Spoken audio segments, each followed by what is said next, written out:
Hello, friends, and welcome to Clueless FIlmmakers Podcast. I am Westin Cross. And I am Jared Bell. And we're here for our pilot episode of the podcast. So we're doing a lot of experimenting, a lot of trying things out. The purpose of this podcast is we are people who wish to be successful in the filmmaking business, and frankly, we don't always know exactly what we're doing. Not at all. Not at all. At all what we're doing. So we thought that we would have these chronicles of our adventures as we try to figure out what the heck we're doing, and we thought we would share them with you as we stumble, lots of stumbling through our lives trying to be successful filmmakers. So this first series of episodes that we'll be doing is going to be covering a trip that we and some of our friends have taken out to LA. We, of course, are originally living in Utah, and we have decided to come out for the summer for 3 months to LA to see what we can learn. And to network and meet people. Yes, and not be failures at life. So it's kind of experimental, and so these first few episodes, we're just going to be telling you about that and how we got here and why we're here. So that being said, first question up. Let's start with Jared. Jared, coming out here to LA, what are your general goals, and what can you tell us about them? Well, just a few days ago, I figured out, I probably should have had better detailed goals before I came out here, but I kind of figured out what my purpose of being out here is. Kind of like a preemptive move. So I graduate in the fall, and or I at least will be done with most of my classes in the fall. So I came down here to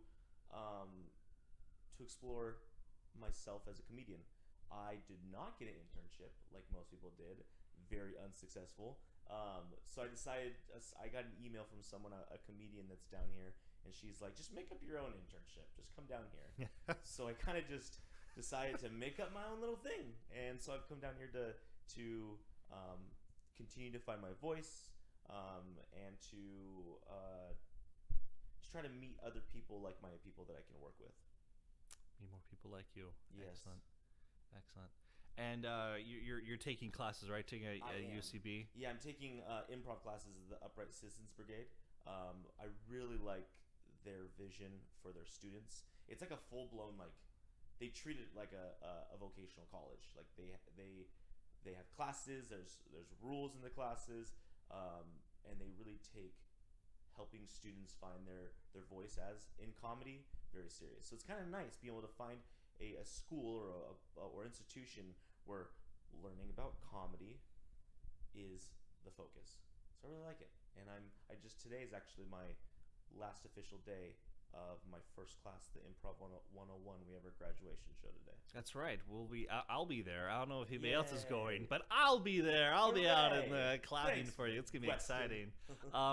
I also love the fact that some of us came out here to intern, all unpaid internships, which is always fun, working for free. You took it a step further, and you came out here, and you're paying to do things. I am. And I'm getting poorer and poorer.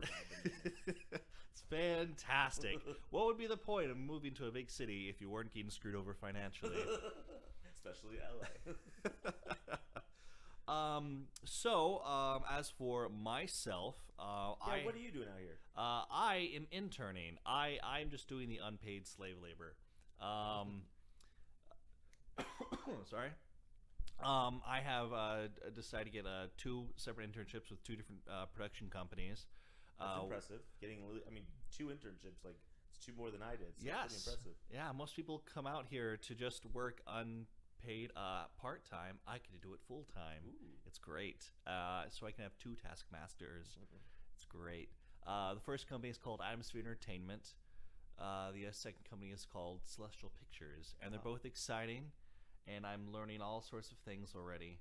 What kind of stuff are you doing in the internships? Script coverage. And for those who don't know, script coverage is where production companies are submitted scripts, and the companies have to read everything that's submitted to them because they have to get content from somewhere. Yeah, you mentioned a few days ago, how many scripts will a company get in a production company get in a week? in a week, I don't know exactly. Atmosphere Entertainment. They're not some big studio per se, but I was told they get about 200 scripts submitted to them a month from agencies and other sources, and they have to read all of them. It's fun because they are not getting 200 Class A scripts every month. There's gonna be quite a few duds. They're not getting 200 Zootopias or Wreck-It Ralphs or anything good like that. No, they're getting... and considering that they only make... this is still quite a few. This company overall is responsible for making like 15 to 20 films a year, I think, which is actually... I'm incredibly impressed. 15 to 20 films in a year. And again, that's 200 scripts a month, so that's 2,400 scripts roughly they're submitted a year. And out of those 2,400, they're gonna make like 15 to 20. So that's a lot of gold mining, digging through the muck to find the little gems. Yeah, you might as well just go get like a computer and just start becoming a Bitcoin miner. That'd be more successful than doing this with scripts. Script coverage is they just have interns, readers, other people go through a script, read it, and come up with a summary and comment on it, on whether it's worth reading by a higher up or something like that, or whether it's garbage, needs to be thrown out. Wow. Things like that. So that's kind of a lot of responsibility. So yes, there is some responsibility. There is some power. So it's great. So any like aspiring screenwriters know that someone like me can read your script and be like, ha ha ha, ha, screw this guy, and make it so that nobody ever reads it again. The slave has become the master. Yes. I don't get paid. I have to have some recompense there. So there's that. There's other miscellaneous things. Of course, internships are notorious for being like the coffee fetchers, going out to Starbucks, go fetch things. I've been fortunate in that these two companies, neither of them want that. One of them said they might have me go get coffee occasionally. Oh, wow. But probably not. The other company that is particular said no. You're never gonna have to leave the office for anything. You're gonna stay here. You're gonna read scripts. You're gonna come to meetings. We're gonna talk about things. And you're going to learn and be a part of the team. And it's cool. Woo! Yeah. I'm super excited. I heard that agencies, when you work for talent or management agencies, you will do a lot of the getting coffee and running. I mean, I've even heard people say they got dry cleaning for one of the head honchos. So it's nice to hear that you're actually contributing to the process of filmmaking, not just contributing to the anxiety relief of the people you work for. Mm-hmm. It's great. Funny story. Yeah. From entirely, this is the easiest thing pulled off of YouTube. The Conan O'Brien show has interns. Love that show. And I occasionally have YouTube video things of Conan interacting with the interns. And there's this fantastic video where he's talking to the interns, and he goes up to him like, what do you do? What do you do for me? He's like, I went and I bought you lunch today. And Conan's like, you bought me lunch today? I didn't eat lunch. You did not buy me lunch today. And so he calls in the intern supervisor. He's like, okay, this guy says he bought me lunch, but I didn't eat lunch today. Where's this lunch this intern supposedly bought for me? And the supervisor's like, I don't know, it just came from your assistant. And so he drags his assistant in there. Oh. And she's like, yeah, sometimes I just tell the interns to do things and say it's for you, but it's really for me. Because that way, they'll, get it done faster, So, I need lunch, intern, go get Conan O'Brien's lunch, and then I have lunch. She said one time she went out partying at a bar, and she had to take a cab home. And she left her car behind. And so she sent an intern saying, hey, Conan O'Brien's car is, out by this bar. He left it there last night. Go pick it up for him. Oh, my gosh. It's her car. It was great. Just blatant, just abusing the interns. Is fantastic. Yeah, Conan O'Brien's assistant Sonia. I'm not going to try to say her last name, but she has done a few videos with him, and they have such love-hate, hilarious relationship. Totally moments where you're just like, I would hate being Conan O'Brien's assistant, and then other moments I'm like, oh, that must be so much fun. Yeah. So that's crazy. I think being an assistant for like any big Hollywood person is always interesting. Yeah. For lack of a better term. My direct supervisor for one of the companies is, I'm gonna try to avoid like saying names. He is basically kind of an assistant to a big Hollywood individual. Not big, not Conan O'Brien big, but important person. Anyway, so I guess I got entirely off topic there. My goals for these internships are to learn how this system works out here, how I can be a part of it, productive, and be a part of a team on a production company and help make a movie or TV series happen. I myself, my overall goal is like I want to be in development, in producing things like that. So this is fantastic because we are learning development. We're learning how we bring a script forward and get it to a point where it's ready to be made. And it's fantastic. While being out here, I mean, I've only been here we both have only been out here for a few weeks, but I've still spoken to a lot of people, and it seems like one of the things that I've already gained being out here is development. And I think we all have watched behind the scenes of like Lord of the Rings and stuff, and we've seen how extremely important development is. But actually talking to people, I've come to see that like if there's one thing Clueless filmmakers or people that are in our place, one thing to really try to do is actually spend a little more time on developing either the script, even if it's a short film, take a little more time to develop the short film, or like the locations, the details, because there's a reason why development does take so much time. And a lot of people have advised me to constantly give more attention to what you're making before you actually turn on the camera. And so there's little insights you get being down here that you might not get being in non-LA places. I absolutely agree. You need to get that stuff right. If you aren't ready before the show begins, like it's gonna be crap. It's gonna be a waste of time, but you're not gonna be able to pull off what your vision is, and that's what you're just trying to pull off your vision. We all can see inside our heads exactly what we want to make, and if we don't put the time in, we're gonna be like, oh, I hate this, and then it's like, oh, spend all that time, now you hate your own project. Yes, oh man, I don't know how many people, filmmakers, small time independent folks who like they spent literally years sometimes on projects, and they get to a point where like I'm done with this. I hate my baby. I just wanted to throw my baby away, be gone, and it's like Toy Story when she's dropping Jessie off, and it's like, oh, we're gonna leave her in the park on the side of the street. No one wants. She's done, Jessie. Screw Jessie. Yeah, I'm done. Jessie's. Also, another thing, kind of, I guess, tidbit that I've learned. We'll just toss in there for filmmakers, particularly people with scripts. Yeah. Nobody wants to read your script.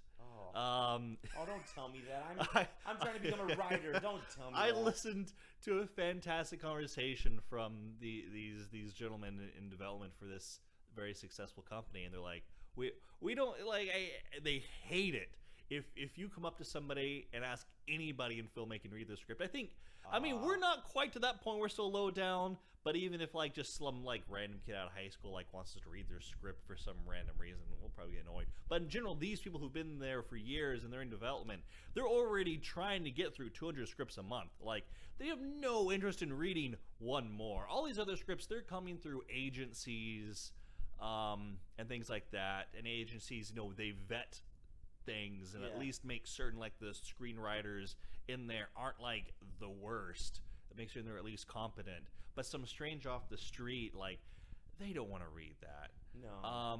Most people don't, unless you know somebody really well. And even then, I think there's certain circumstances, like there's people that don't even want to read their friends' scripts. Yeah. They just read so much, and there's so much crap. So you have to be tactful and careful when sharing your script. I'm learning, and also in Hollywood, in LA, you need to go through an agency. There is no way to just like throw a script at Disney. Like, no, that's not how this works, princess. No, it's not. And I spoke to the creator. I went to a down here when they're preparing for like award shows. They have what's called for your consideration, and they're trying to advertise to people that are in the academy, like Emmys, the TV Academy, and they'll do these little presentations. They'll bring the cast and writers in, and all these audience members will kind of just like they'll be able to see their favorite people, their favorite celebrities or favorite writers in person. And I went to one with Superstore. It's an NBC show. They just had their first season, and they just got signed for a second, and they're actually getting coveted Thursday NBC night. It's like Thursdays. Like who watches TV on Thursdays? It is like NBC's golden, I guess, Thursday night comedy. All the most popular comedies on NBC have gone through it, and I spoke because it's very informal. Like you, after the show, all the actors and writers and the creator of the show was there, and I spoke to him about that, and he's like, I don't like that it's this way, but agents are the gatekeepers. He said, I can't read your stuff if you don't have an agent, and so. I mean, it's a new age, so you've heard people that have gotten jobs other ways through like social media and through like proving themselves. But down here in Hollywood, things are taken very serious when it comes to like copyright and all that stuff. So you got to have an agent. That was a little tangent. No, that is good. You need to understand that there is generally system. There's always weird ways that things can happen, but those are very few and far between. Yeah. Like you'll hear, for comedians, you might hear of, there's the creator of Parks and Rec said that he hired a girl because her Twitter account was pretty hilarious. Well, that's funny. one of those things where it's like, don't bank on it. If you want to go and make Twitter or Facebook or Instagram, if you want to really focus on like posting things that are comedic, do it. That's awesome. Or even like, and again, I'm speaking specifically to comedy, but usually it's good to, if you're going to do that, to still follow the system, because that other way might not work out. But again, I'm a clueless filmmaker, so yes, I do that. I'm glad you said that, because I just want to reiterate to anybody listening, we are not professionals in any way. No. Our opinions are entirely like opinions. We're kind of guessing. There's always slight chances that we're entirely wrong on everything, and we're absolute buffoons. Yeah. So please remember that this is supposed to be, largely our opinions. We are clueless filmmakers. Someday we'll do like a clueless repentance, where we go back and we correct ourselves for how stupid, like the stupid. And in show. episode 47, we said this really dumb thing. We apologize. Ignore that entire episode. Here's the truth. In fact, we're not even gonna say what the truth is, because we don't know what we're doing. We're just gonna like just delete and pretend that never happened. Yes, that'd go over fantastically. All right. Well, let's go on to our next topic. Getting out here to LA. That was its own little fun adventure. Getting out to LA, which is, I think, a kind of a barrier to a lot of people who would like to come out here for an internship, short term or long term. But it's kind of different tactics. I think we'll sit down. We'll talk another time about the process of getting internships and finding UCB and other things, finding things that you can do out here before you're coming out here, because you should definitely have a game plan when you come out. Oh, yeah. Development. I mean, you need that even moving out here. Yeah. But for now, we're going to talk about, finding a place to live and things. For me, the adventure of finding a place to live in LA began, I guess, 3 or 4 months ago, right. Well, I guess when I first started applying to internships, I wasn't looking right away. I was very foolish. I have a friend who lives out here. His name is Kelso, and for some reason I had in my head like, oh, I can totally just like sleep on Kelso's couch for 3 months, which is a totally idiotic assumption.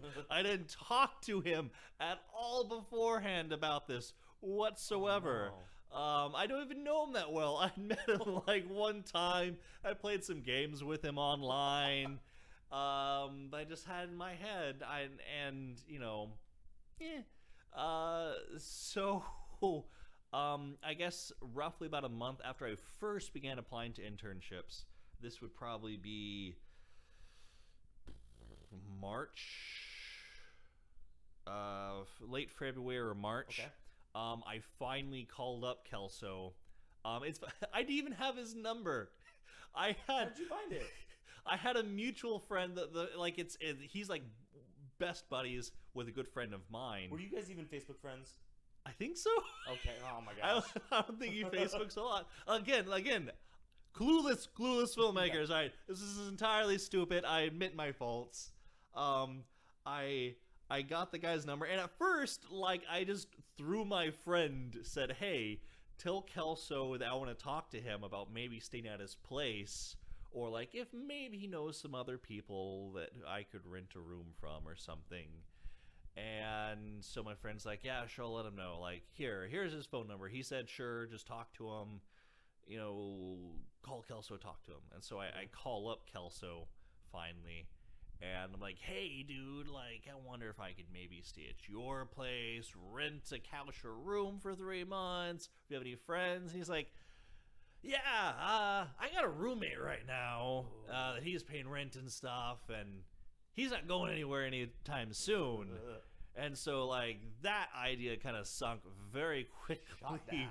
Yeah, surprise, surprise, the unthought out plan didn't pan out. Did your like stress levels increase quite a bit after that? Like, it was like an instant jump in stress, like, oh no, I have to actually worry about finding a place to live for 3 months in this big scary city I know nothing about. But he did make some recommendations. He said, "Hey, here's this website, West Side Rentals." Yes. Was a excellent first site.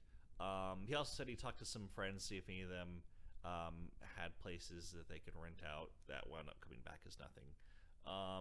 So he even let me use his account to search on West Side Rentals. West Side Rentals is a paid for place, but it is pretty good. It will seem, just because I also use that, it will seem like it doesn't cost any money. And I did a lot of research I did a lot of searching, and then after doing all the searching and saying, okay, I like these ones, I started going through the process of contacting them and learned quickly that it costs money, and it's not expensive, but it's also not cheap, especially if you're only subleasing. Like you're just doing a sublet apartment. It's hard. If you got the money, I think it will save you time. But if you don't have the money, like clueless and broke that we are, like it might not be worth it. But it's up to you. Check it out. Yeah. And that what you were saying there is one of the problems I ran to right away. Like, I want a sublease. I just want a place for 3 months. And West Side Rentals is much more like finding like an entire apartment for long term. Yeah. And I called a couple of guys, and they're like, "Oh, 3 months? No, screw you. No." Like right away. Time. No. It was also complicated by the fact that I was not in LA, and they like want to like talk beforehand or see me, run a credit check, things like that. All things that I could not do whilst I was still going to school in Utah, which is, well, or fair any distance college. away. It's not gonna be like that. Like if people that are listening are college students, make sure that you like. It's not gonna, unless you've lived in non-college housing. Or like you live in apartments for like a year, you've signed an actual like lease, like not just a semester-based things. It is adulthood now. Like it's gonna be how adults sign a lease for 6 months to a year. Not just like, oh, I'll do a semester. Thanks. This is great. It's not gonna be like that. That's not how the real world usually works. And so West Side Rentals is a place that I think if you do enough digging and do use a couple of tactics that we'll talk about here in a minute of bringing multiple people into it, I think you can find success. I did not find success when I was trying to find an apartment for myself at a reasonable price somewhere close to where I was going to be interning, which are just several factors, which is another couple of things that, by the way, with housing you need to consider is location. Yeah. You want to be fairly close to wherever it is you're going to be doing your thing, whether it's interning, working, taking classes.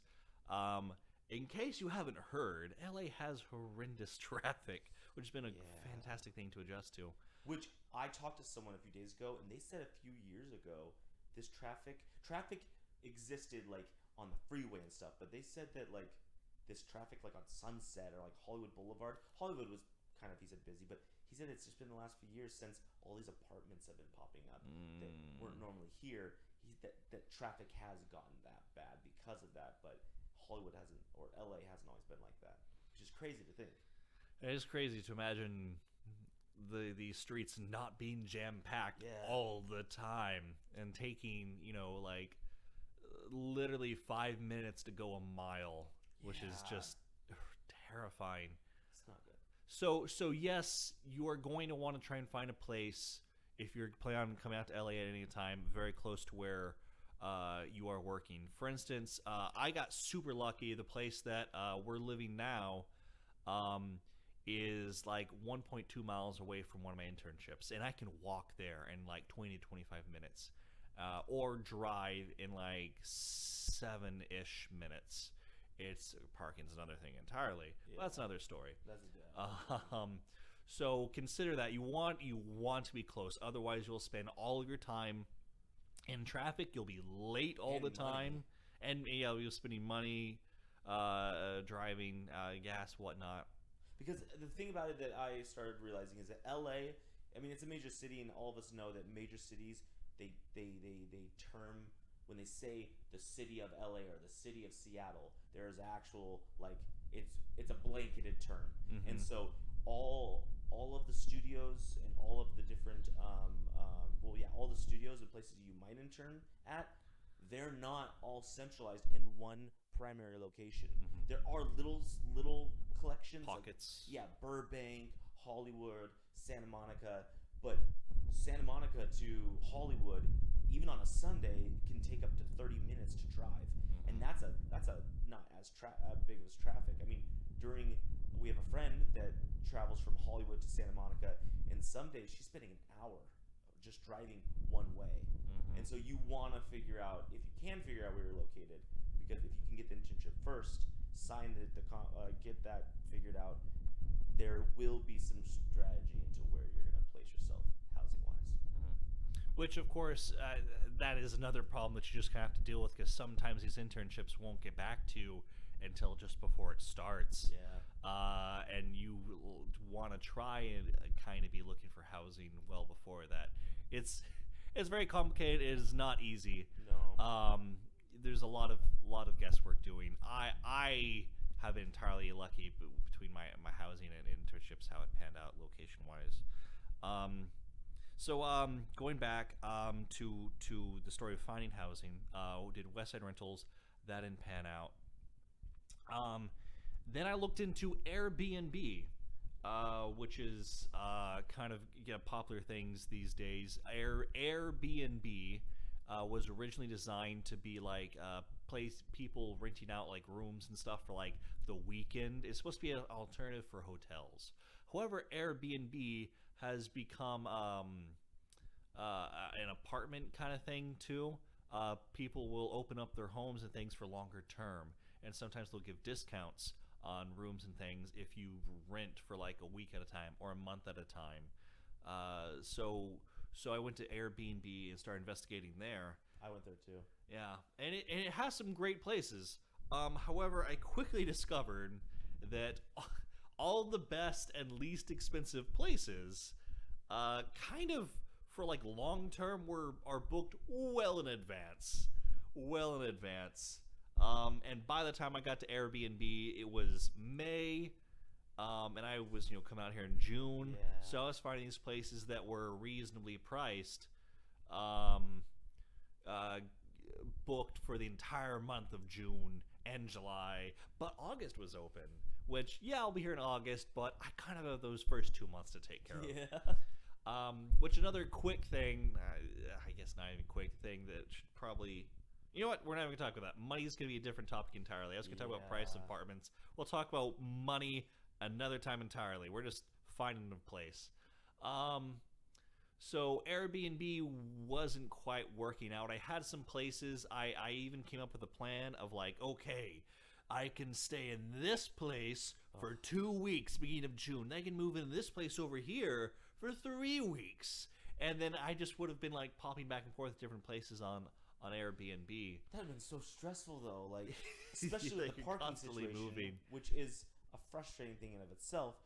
But like that would have been so annoying. You'd have been living in your suitcases, and that would have been. I mean, you're already working for free. To add the stress of, I mean, if you're down here and that's all you got, okay, make it work. But if there's other options, like at least try to take those options, because living out of your suitcase it's a little bit demoralizing. It's not as like vacation as it sounds, especially 3 months straight.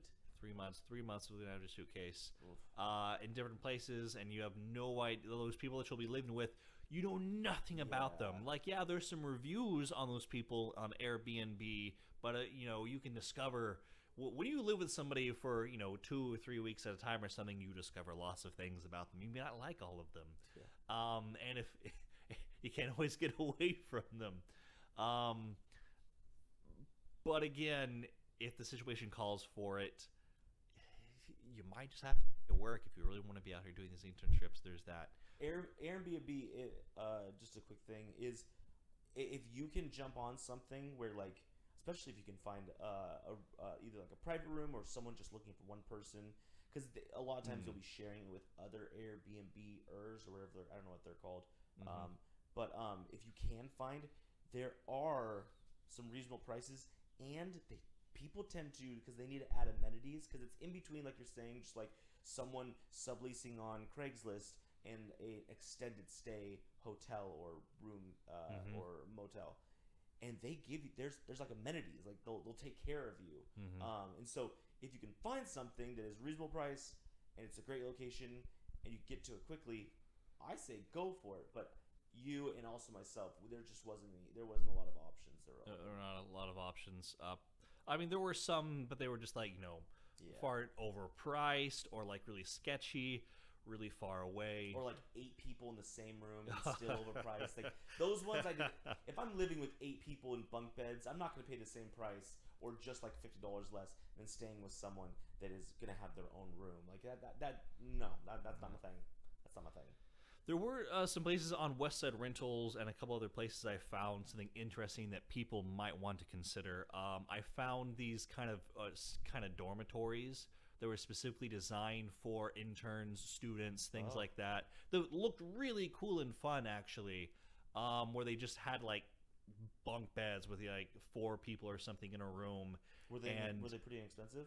They were very inexpensive. Oh. And sometimes they were in great locations. They're actually really cool. I would have considered them, except for the fact that we, as BYU students, we have certain housing requirements that the school demands of us, including, not living in like co-ed housing. And these were co-ed housing units. There would have been people of the opposite gender living within the same walled structure, which is a great sin in the eyes of God. So if you don't go to BYU, if you don't go to BYU, it is, those are, I think, fantastic options. Those spots fill up fairly quickly, so you might want to jump on them. But they seem really cool. Some of them had parking, and they just talk about, they have like barbecues and things on Saturdays. So like a fancy hostel, I wouldn't call them fancy, but very hostel-esque. But not like hostile, scary, like Hostel with an E / not the horror movie. Oh, ooh, that movie. Never saw it, but I heard a lot of bad things about it. Yeah, enough to make me to never ever want to like backpack across Europe. So they're very much like that, and they look great. And also, you would be there a lot of times with other filmmaker students. Oh, cool. So that'd be a great networking opportunity for those people who are capable of doing that. That is a decent option. You just have to find those places on websites like Westside Rentals is where I found the most. Some other websites I wound up using was Hot Pads. Yep. Hot Pads didn't always have like the best places, but it was the like really easy to use interface because it has a map and you can look in that area that you're trying to find a place. And it'll like pop up all these houses according to your specifications. Like, I only want to pay rent between this range and this range, and has this amenities. And then you can just look all over this area and like pick out these houses and look at them, and you can favorite them. And has the contact information. It's really cool. And a lot of those were subleasing sort of things, as opposed to Westside Rentals just wanting to do the whole apartment. So Hot Pads was really nice. I found some kind of okay options there, but none of them panned out for financial or other reasons. Yeah. And then of course the last website that I used was everybody's absolute favorite. Say it with me, Craigslist. I love you, Craigslist. Oh man, Craigslist. Oh, hot diggity dang, did I find some gems on Craigslist.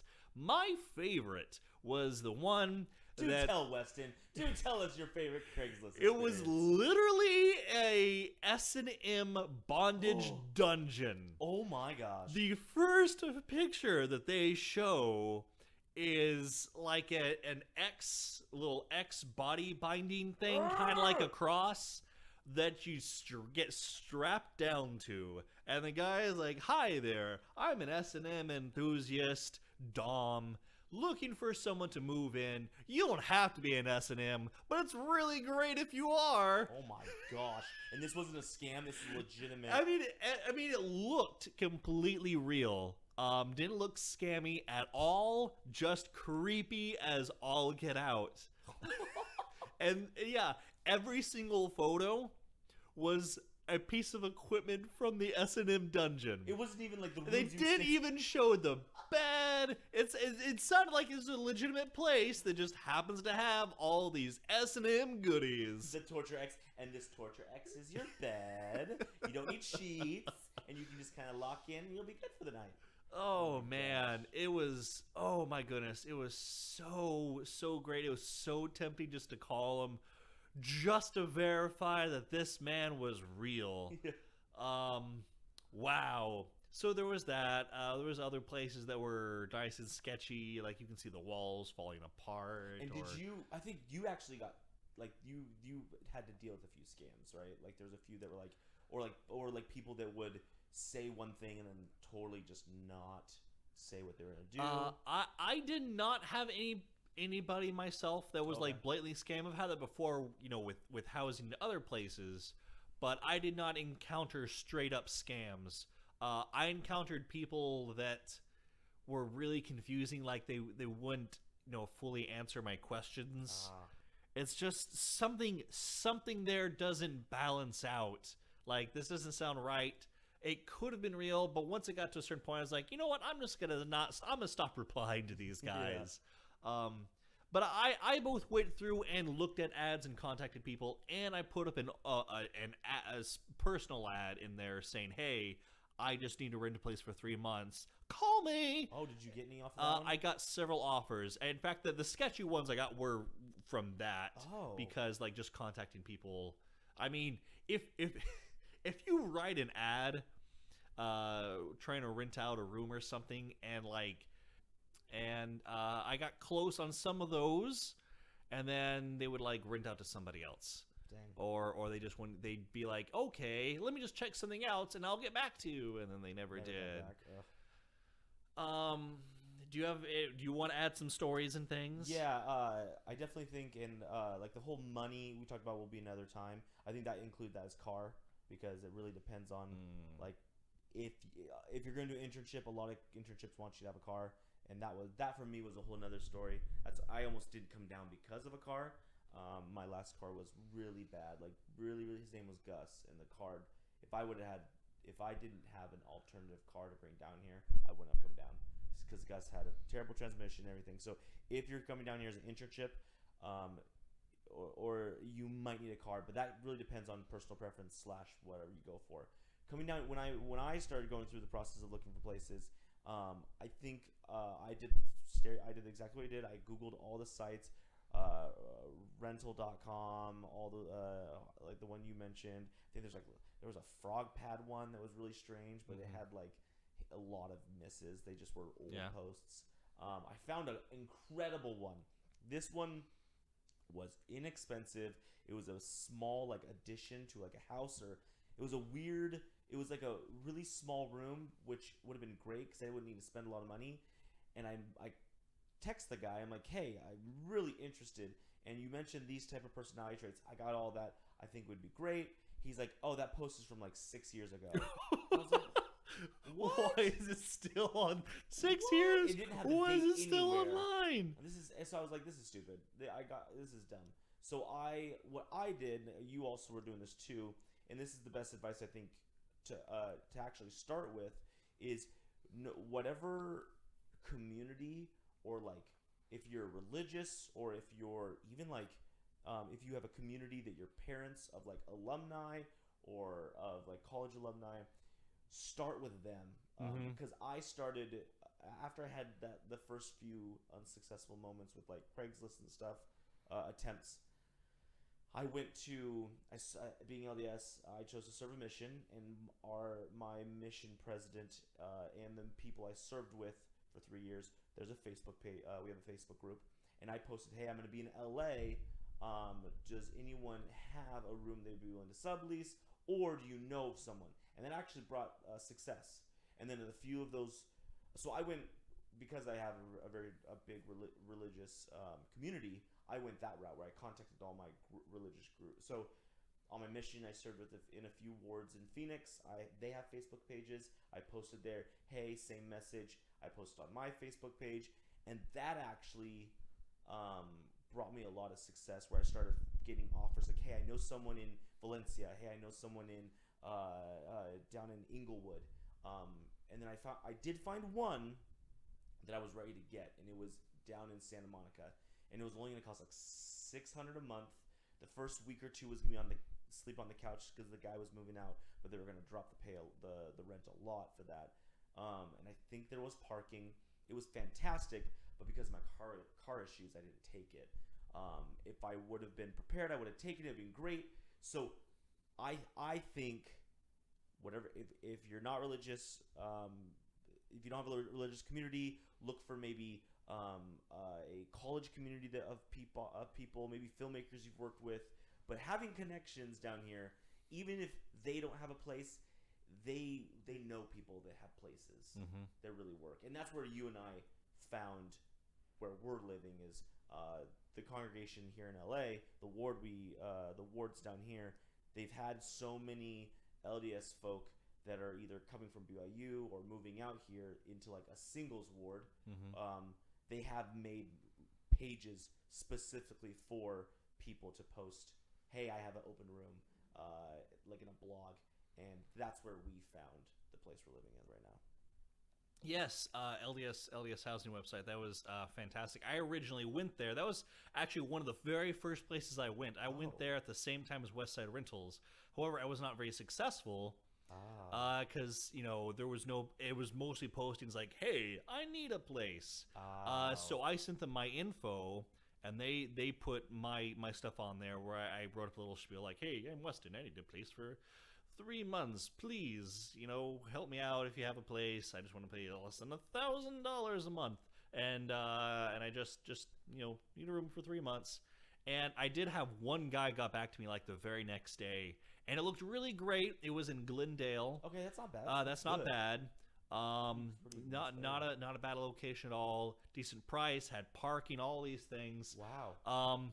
But then, like, all of a sudden, like after we did some talking, it sounded like it was gonna go down. He stopped replying. It's like, oh no! And then like I sent him another email of like, hey, like, do you want to do a phone call and like nail this down or something? And he replies like, oh, sorry, I ran it to somebody else. I'll let you know if it falls through. No, so sad because it was a great deal, a decent price, and everything. And that was with, so there's LDS Housing is like an actual website where you talk about. I can't remember what it's called. So Los Angeles. Yeah, there's LA and there was Santa Monica, and they have their own little housing blogs. They have their own housing blogs, and you like I like you could, if you're LDS and you're interested, just like Google LDS housing in LA. And you'll find these blogs, and they just have an email that you just email the administrator, and you put your information up, and yeah, that's it. I guess I wound up having two guys get back to me. That first guy, and then another guy got back to me not even a week after you and I agreed to do this place. Oh wow. Was so it a better deal? I didn't even look at it. He's just like, hey, I got this place if you're interested. He even give me like numbers or anything. I think he just had a location, can't remember what it was. But I already found this, and I'd already said yes. Yeah. It's a little too late. But then we found our place. But then we found this place. I actually originally, I did see the ad for this place, this apartment. We are living in a 1-bedroom, 1-bathroom apartment in Hollywood proper, right off of Hollywood Boulevard. And I saw it and immediately dismissed it because it was $1,450 a month. Because I was like, I don't want to live in this place by myself. No. Like that's way too much money to be paying for like just me. But then after like I'd be talking to some other people at this point, it's like getting late in the game. I finally started resorting to Craigslist. Craigslist was the very last place I was willing to look at, and I'm going through Craigslist stuff when Jared here messages me. And says, hey man, like, you're going to LA, I'm going to LA, like, I found this place, maybe want to like go in halfies on it. Yeah, and so Jared's here. Why don't you talk about it? Yes, because I learned a Clueless. I actually performed a very Clueless interaction. Oh gosh, did you? Oh, I can't believe you did that. So I was planning on moving in with I have another buddy from the film program, but he was going to LA. I mean, he was going to London, and he wanted to have a place right before he left. So him and I were going to move in together, but I couldn't find a place before he left, so he signed another deal. Mm-hmm. And so I was like, crap. So I gave up on wanting to share with someone I knew, and I started looking. Well, then I found this place, and I was like, you know what? Westin wants to do it, so I'll contact him. Well, I contacted the homeowner, the owner of this apartment, and I did as you did. Probably email and text is where we started doing it. Yes. And started with emails and texts. That's the typical thing. I mean, especially with 2006, you always start with 2016. 16, sorry. You don't really make phone calls these days, and so I texted them. Texted the owner, and it was turning out great. Like, I really enjoyed the fact that she I won't give the name, but she was really respectful. She sent pictures. The place is furnished, which is something you really need to consider about when you're moving out here for only like 3 months. It was furnished. It just looked good, and it looked clean. And so I started saying, hey, I think I want this. Let me contact Westin. So I contacted Westin. We were like going back and forth. We just wanted to figure out some details, some questions. And by the time we got all the questions answered from this owner, instead of saying, perfect, let's call and let's speak over the phone and see, let's get to know each other for a moment, and then we can come to an agreement over the phone. Instead, I say, clickety click, click, click, click, and I send her a text saying, we'll take it. We want it. Via text. And that was it. I didn't call her. No phone call. So, you made an entire financial agreement for 3 months of our lives via text message to some stranger you never met in LA, California. So, when you sent me, I can remember clearly, when you sent me a text, you were like, have you called her? My entire frame was like, just filled with this, Oh no! Like humiliation. Have you heard of catfishing, Jared? I know. That was the first thought. I was like, we just watched the catfish movie in one of my critical studies classes this past semester, and I even texted you or called you and said, I'm so scared. You texted. We're gonna get catfish. I remember that. I remember just like as soon as he said like, no, I've never called her before. By the way, I want to point out. Okay, we made this agreement a few weeks back. Yeah. All right, and we get the address and all these things. The point in time that I found out that Jared had never called this woman was the day before we were supposed to meet her, and I was in LA with all my possessions in my car. All right? I'm sitting in the parking lot of a Walgreens because I'm trying to figure out what this lady wants from us. Yeah. Because she had she wanted certified checks or cash, thing that anyway, not important. Yeah. She wanted some things that I had to take care of, and I was like, well, I want to talk to her and like figure out all this stuff. So I'm like, Jared, like, hey, have you called her? Because we were slightly worried. It sounded slightly sketchy, but not entirely. We were being a little paranoid. And so I was like, Jared, have you called her? You know that this is, a woman in Hollywood and not, the Prince of Ethiopia in Africa, Yep. And then he's just like, no, I've never called her. Just turns out it was like, what? No, it wasn't. We didn't get catfish. We didn't get catfish. It turned out everything was okay. She's fantastic. She's fantastic. She left us. We walk in. We figured everything out. I don't want to go into details of that, but we just figured everything out. We walk in and she left us like 3 notes. Mm-hmm. One of them was like, here's some fun things to do. And then she left us some chocolates. She left us some chocolates on the nightstand in the bedroom. It was so cute. And not just one chocolate. She knew that we were like men that probably want to eat, and she left us each 2 chocolates. Yeah, it was so nice. She's delicious fantastic. Little truffles. Yeah, like she's a fantastic individual. It's been great. I actually really enjoyed the apartment because it's a 1-bedroom. There's a kitchen. There's a dining room separate area. It was all furnished. I didn't have to bring all my stuff with me that was like cooking stuff. I could just like live in an apartment for 3 months. Yep. It was funny, like when I first met her, because I met her before you did. Yeah. I found out. Well, maybe she didn't talk about it till later, but we found out that this whole time she was worried that we were catfishing her. So if you're going to add to our cluelessness, if we ever begin to make a set of rules for how to not be clueless, one of them would be call people. Call the person you're going to rent an episode. Yeah, when it comes to rental properties, call people, meet them if you can. Of course, you always try to work with people that you know. That's always the easiest thing. But yeah, make some calls. It's not hard. It's not hard, Jared. I know. His so fantastic. That was so great. We're actually, both Westin and I are actually dead. We are speaking from the grave. Were murdered by this person. We were murdered by this. We were just saying that this is our last will and testament before we move on. So yeah. There's lots of fun things there. Before we move on, there's one last fun story that I want to share from Craigslist. Okay. Before we go to our last segment, because we got to wrap this up. On Craigslist, there was this guy that put up a post for a place right in downtown LA. Ooh. And it was for a decent price. And this guy, there's a couple of pictures of apartments, but the first picture is like of him. Just him on the beach. And he's in like this swag clothes. He has like this like ginger beard. He looks like a cool guy. And he's like, hey guys, I got this awesome apartment. You can see the pictures there. But like, I'm also a really awesome guy. And really, I'm looking for a really awesome roommate. So here's what we're going to do. This is a great price. There's going to be a lot of people submitting.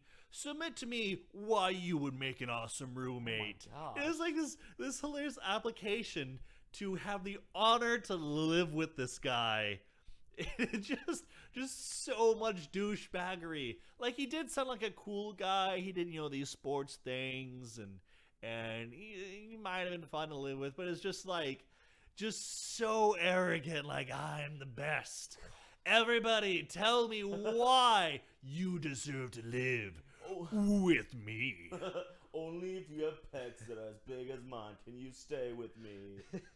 It sounds like it's like the next big app. It's like Tinder meets apartment. Oh my like rental. gosh! That's literally what. Yeah, Tinder for roommates. We are copywriting. We are officially copywriting that idea. If anyone tries to steal this idea, we will sue you. We'll sue Tinder your pants off. rental app is our idea. Please do not try to steal it. Oh, amazing. Okay, so we're nearing the hour mark, so we need to wrap this up. Oh, we should. So with our final segment, something that I want to try and do every episode of our Clueless FIlmmakers podcast, I want to make everybody feel uncomfortable and have an awkward moments thing. So everybody, each episode that's on the podcast has to share an awkward story. Jared, I will give you some time to think, and I will share an awkward story. Do you want this to be from LA or just an awkward story? Anything. This share an awkward story from anything. Bonus points for LA, but we've only been here, a little more than a week. So, yeah, anywhere's good. Okay. My fantastic awkward story comes from, I guess it would be early January 2009. I had just started college in Utah. I had flown home for the holidays, and I want to keep things simple, so I just had a carry-on bag, and I wore my suit to look swanky, and also so I didn't have my suit getting all wrinkled up in my bag. But when I flew back, I had a friend who was going to pick me up, and he wanted being late because of car problems with my car, actually, because I left my car at his place. And this awesome friend was going to come pick me up, but just because that he was going to be late.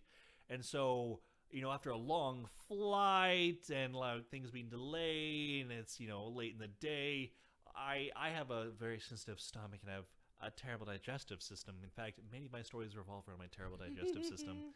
I had to go poo. Okay. So I'm in, not the terminal, whatever, the area close to pickups and drop-offs of the Salt Lake City airport. Baggage claim kind of area. Yeah, baggage claim area. And I had just been kind of walking back and forth this one area. My stomach bothers me. I go into the bathroom. I poo. Okay. Pooing goes fine. Great. And then I leave the bathroom. And then I spend the next half hour, 45 minutes, still just walking back and forth because my friend was really late because my big problems with my car. I'm just walking around, just strolling along with my carry-on bag, just killing time, nothing's amiss. Then all of a sudden, this fine gentleman walks up behind me and goes, "You got a little tail, you have a tail there, buddy." And he reaches up behind me, and I feel a tug. And he pulls off a huge piece of toilet paper that had been hanging from my pants and out from underneath my suit. This is a black suit, white toilet paper hanging from the back of my suit from out of my pants. How long was it? It had been at least a half hour, if not 45 minutes, that I've been walking around in public before this saint of a man came forward to save me from embarrassing myself. Oh my god. And just tugs off this toilet paper and hands it to me. And then he just walks off, and I'm just mortified. I'd been walking around so long with toilet paper hanging out.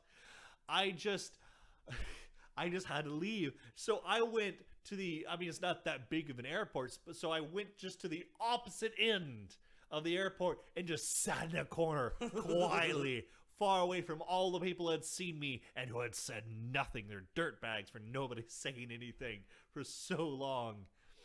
And I just sat there quietly and waited for, my ride to arrive. And then I just sulked to the car and tried to forget it. And then, of course, I haven't. That is truly awkward and humiliating. Anyway, that's my awkward story. That is a fantastic What story. do you have for us, Jared? Well, anyone that is on my Facebook or any of my Facebook friends or anyone that any of the 100 and something followers that I have on Instagram, it's quite a lot, I know, have already probably heard this story. But for those that are not a part of that, which everyone probably is, an awkward experience that relates to my experience that I'm having here in LA, which is taking improv, but happened in Utah a while back. I was performing a show. I do in Utah. I do comedy sports, improv, which is short form, and I've been doing that for a little over 2 years, and around 2 years. And we were doing a show, and you do 2 shows. You do 8 o'clock, and usually the 8 o'clock is pumped. It's usually like woo, it's like sold out. Audiences give you energy. The 10 o'clock is a hit and miss. Sometimes the audience is really small, but sometimes the audience is really big, but they're maybe not clappers, or they're not laughers, which kind of sucks. And clapping is a big deal at comedy sports. Not even just like clapping to like say, oh, we love this, but just kind of a way to get the audience, to keep the audience energized. Because it's some movements in there. Yeah. And it's comedy sports is sports. Like they want to include that in the show's like style. So we're doing a show. The audience isn't giving us much. We go to halftime, and I'm like, man, wish the audience would just kind of give us more suggestions and help us out. So like we come back out, and when you come back out from halftime, we have a voice announcer. His name's Mr. Voice, and he'll introduce us, and the referee will like send out the players. And so we're coming out, and we dance for like 15, 20 seconds usually. You just kind of dance, kind of like show off for the audience, reintroduce them to like, okay, let's get hyped, let's have fun. And they're not giving us much. Even when we're all dancing, and it's a pretty good song. And so I'm like, you know what? No, I'm gonna try to help us all out. And so I decide, since high school, I've always relied on my badunkadunk to improve. That's the adult scientific terminology. There's no other. I mean, tushy is an okay one, but badunkadunk is the scientific. Yeah. It's on the periodic table. And so I decide to do what many scientific people call the bend and snap, because often to show off my badunkadunk. You mean that bend and snap, that sequence from Legally Blonde? Yes, the bend and snap. I don't know if we're gonna get sued now because I just did that. But for those that don't know, go to YouTube after this and look up bend and snap. I'm not liable for any awkward things you watch on YouTube, but I decided, okay, you know what? I'm going to get the audience wild up, because seeing a bigger white male do a bend and snap is not a usual thing to see. I mean, it's 2016. No. But come on, like that's not a typical thing. America's progressive. Yeah. Maybe we haven't progressed quite that far. And so I go to the front of the stage, and all the other guys are just doing their own thing, and they're all dancing. And as I'm getting ready, and it's a big motion. You want to make sure people know. I put my hand in the air. I had this moment of like, you know what? This is not. We are not doing well with the audience. This deserves to be a double bend and snap. So I put both my hands in the air, and when you bend and snap, you slap the ground pretty hard.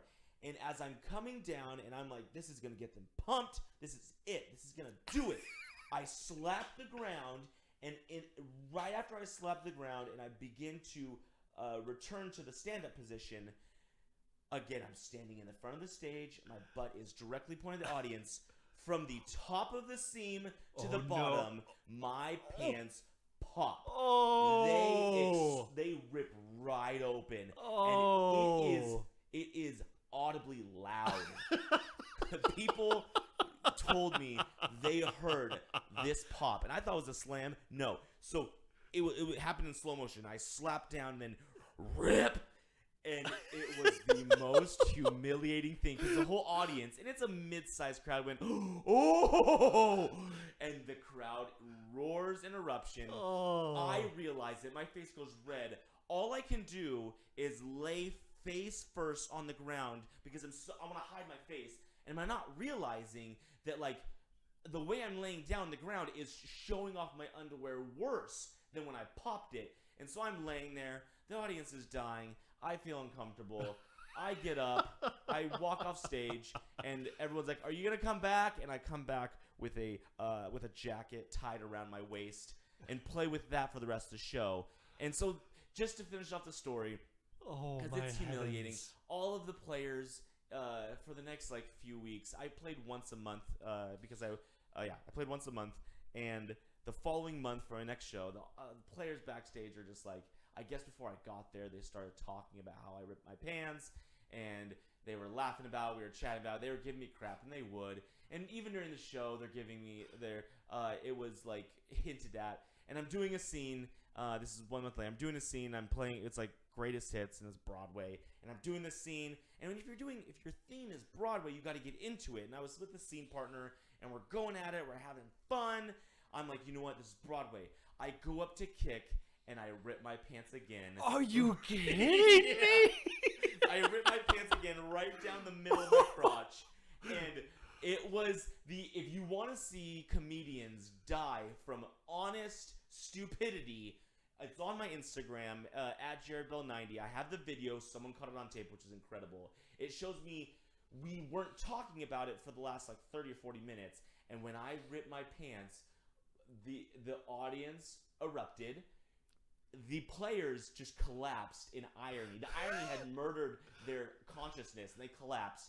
I just couldn't believe it. And the best part of this whole thing and this whole story is that two men stood up and gave me a standing ovation. After the show, it turns out one of the guys walks up and he's like, "Hey, want to let you know, my last show I came to was when you first ripped your pants." So that was incredible. I was wondering if he had made it to both shows. I would pay so much money to have been in that man's shoes. Oh, it was so and I've seen both those shows. I would pay so much money just to see that first show. Just the bend over, just rip. Oh my heavens! All the players, when every once in a while, when I'm on the Facebook and we're all commenting on a post, they'll always be like, "Okay, good to know. How about you go rip your pants?" Like, shut up. That's not my reputation. So that's my awkward story. Oh, that's amazing. That beats my awkward story. I don't know about that. Oh, that's so great. Well, thank you for sharing that, Jared. And anybody who's actually stood through and listened to the entirety of this podcast, the pilot all the way through, thank you. Yeah. That's greatly appreciated. We love you. So that's the end of our show. Thank you so much for listening, and have a fantastic day. See you later.